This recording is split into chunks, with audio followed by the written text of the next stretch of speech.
আসসালামু আলাইকুম প্রিয় দর্শক, পড়ন্ত বিকেলে ফসলের মাঠে এসেছি ধানের অবস্থা দেখতে। আর এক সপ্তাহের মধ্যে ধানগুলো কাটা যাবে। অনেকে ধান কেটে নিয়ে আসছে, তার মধ্যে দেখেন একজন মাথায় করে ধান নিয়ে আসছে।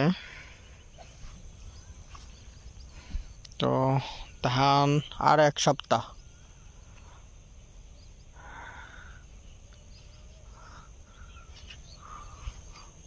মোটামুটি এখানে আশেপাশে সব ধানই পেকে গিয়েছে। আর সূর্যটা এখনই ডুবে যাবে।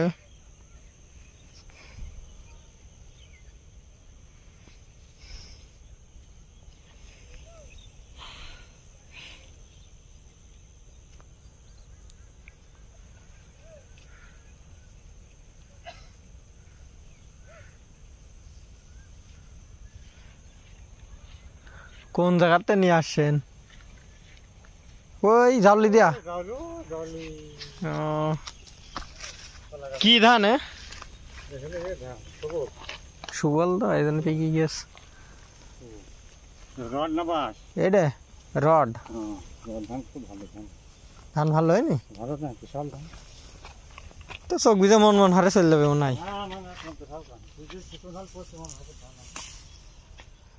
এখন শেষ পর্যন্ত ঝড় ঝাপটে না পড়লেই। এখন আবার ঝড়ের সময় তো, বৈশাখ কাল বৈশাখী ঝড়। তো দর্শক দেখতে পেলেন যে কত দূর থেকে মাথায় করে ধান নিয়ে আসছে। তো এই মাঠে মূলত ধান কাটা কিন্তু সব শুরু হয়ে গেছে। এক সপ্তাহের মধ্যেই কিন্তু এই মাঠ অর্ধেকের বেশি কাটা হয়ে যাবে ধান। তো আমাদের ধানটা আলহামদুলিল্লাহ খুবই ভালো ফলন এসছে। দেখা যাক এখন শেষ পর্যন্ত ঘরে তোলা পর্যন্ত, আল্লাহর রহমতে ঘরে তুলতে পারলেই হবে। তো দর্শক, দেখা হবে পরবর্তী ভিডিওতে। ততক্ষণে ভালো থাকবেন, সুস্থ থাকবেন। আল্লাহ হাফেজ।